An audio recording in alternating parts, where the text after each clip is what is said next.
Hey everyone, I'm Carl Azus. Welcome to CNN 10. A shakeup in the U.S. government leads off today's show. Yesterday, the White House announced that Randolph Tex Ellis, the director of the U.S. Secret Service, would be leaving his position. Director Ellis says he was told weeks ago that changes were coming. The White House thanked him for his decades of service and said he did a great job. But the Secret Service came under scrutiny recently after an arrest was made at a resort in Florida owned by U.S. President Donald Trump. He's met several international leaders at his Mar-a-Lago club, and the accused trespasser is a Chinese woman who'd gotten past security, carrying Chinese passports and a flash drive with computer-threatening malware. The Secret Service says it does not decide who gets into the resort. But the incident raised security questions, even though the White House says Alice's departure isn't related to it.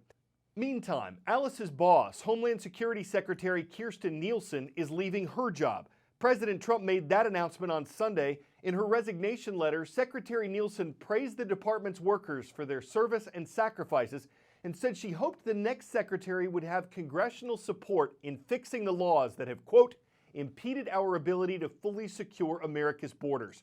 The southern border with Mexico has been a major focus of the Trump administration. Last month, U.S. officials estimated they'd stopped 100,000 people there from entering the U.S. illegally. The government says that's the highest monthly number of migrants in more than a decade.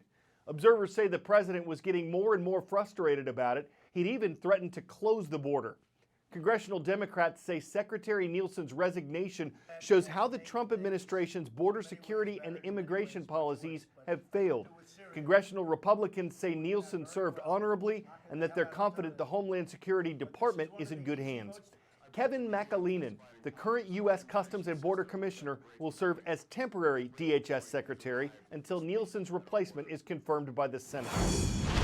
Well, really what's going on at the border is it's almost like two different things, this confluence of events.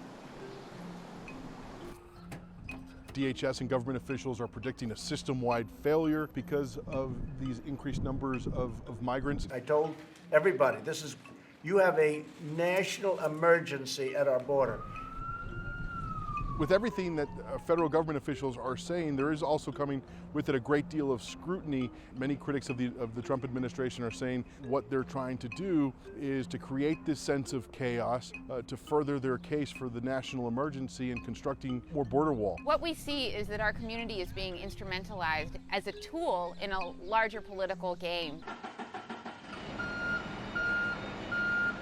I'm at the McAllen Produce Terminal. Trucks are supposed to be coming in here from Mexico. You see the piñata there with fresh fruits, vegetables, and other goods. When you go to the grocery store and you select your fruits and vegetables, they're most likely coming from this part of the country.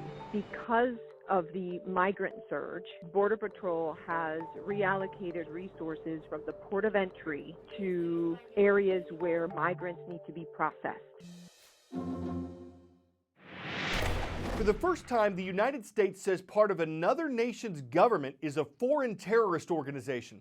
That other nation is Iran, and the part of its government that received the designation is the Islamic Revolutionary Guard Corps, or IRGC. According to Encyclopedia Britannica, this is the second largest part of Iran's military behind its army. The IRGC leads or supports Iranian forces in both internal conflicts and international war. And U.S. government officials cited several examples of how the Iranian unit has participated in violence worldwide. For 40 years, the Islamic Republic's Revolutionary Guard Corps has actively engaged in terrorism and created, supported, and directed other terrorist groups. The IRGC masquerades as a legitimate military organization, but none of us should be fooled. It regularly violates the laws of armed conflict.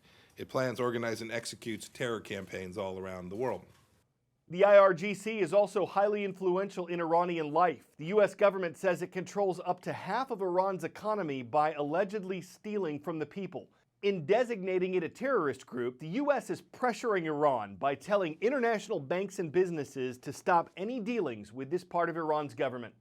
It means that there are significantly more measures the US can take against anybody considered to have given tangible or intangible assistance to the IRGC anywhere in the world. They can be prosecuted on US soil or have proceedings brought against them. So it enormously increases the toolbox for US prosecutors or defense officials potentially if they choose to make moves against the IRGC. But I have to say, because it's never happened before, we don't really quite know how practically it will be applied. The point is, though, it's the very hard talk we're hearing from the Trump administration against Iran.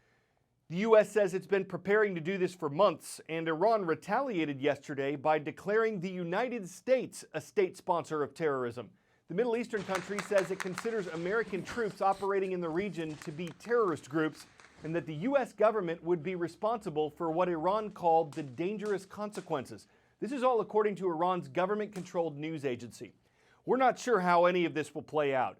The U.S. government says its IRGC designation will take effect on Monday. 10-second trivia. Which of these companies currently sells a smartphone that works on America's budding 5G network? Samsung, Apple, Google, or none of these? At this moment, there's not a phone on the market that's fully compatible with 5G.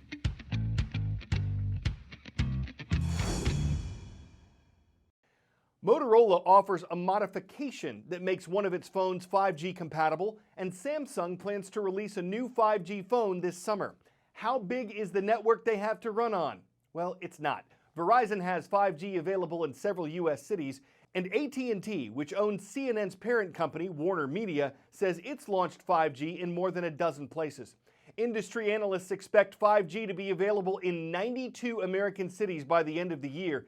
And as far as 5G readiness goes, a group that represents the American wireless industry says the U.S. and China are now tied for first place, and services are also available in several South Korean cities. But why are tech enthusiasts so excited about this? Why does it matter? According to the Cellular Technology Industry Association, 5G is going to be a major factor in the U.S. economy, changing education, robotics, and medicine. Self-driving cars, smart cities, fully connected homes, robots. This is the future, and it will be powered by 5G. The G stands for generation, as in next generation wireless network, and it's going to be fast. About 10 times faster than the 4G network on your phone right now. Today it takes about 6 minutes to download a 3D movie on 4G. With 5G, it'll be 30 seconds. But 5G is about more than just super fast downloads and fewer dropped calls. It's really about connecting the Internet of Things, all those sensors, thermostats, cars, robots. Right now 4G just doesn't have the bandwidth for all those devices, but 5G will. That's why it's a game changer. Imagine self-driving cars instantly communicating with traffic lights and other cars, or a surgeon with VR equipment and special gloves operating remotely on a patient thousands of miles away. 5G will make that possible. But when? 2020 is the working date for most of the wireless industry. 4 nationwide carriers are already testing the technology. Chipmakers are building processors and radios for 5G communication, and network equipment companies are building the backbone. But the future won't come cheap. 5G signals are powerful, but they don't reach as far. Making it work will require thousands, maybe even millions of mini cell phone towers pretty much everywhere you can imagine. Every lamppost, the side of every building, maybe even in every room of your home. That's why rolling out 5G to the entire United States could cost $300 billion.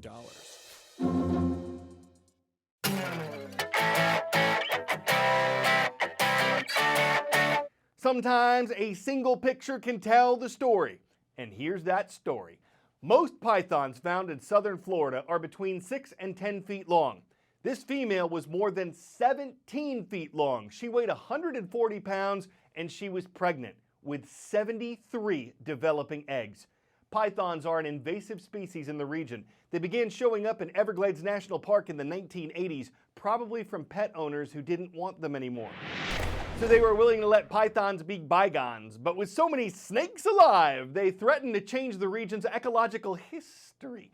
One that big would make some folks jump out of their skin, while others would want to bifold it into a wallet or try it on for shoe size. Whether you'd want her constrictly gone or you'd leather alone, a snake that big is truly pythonic. I'm Carl Azus for CNN.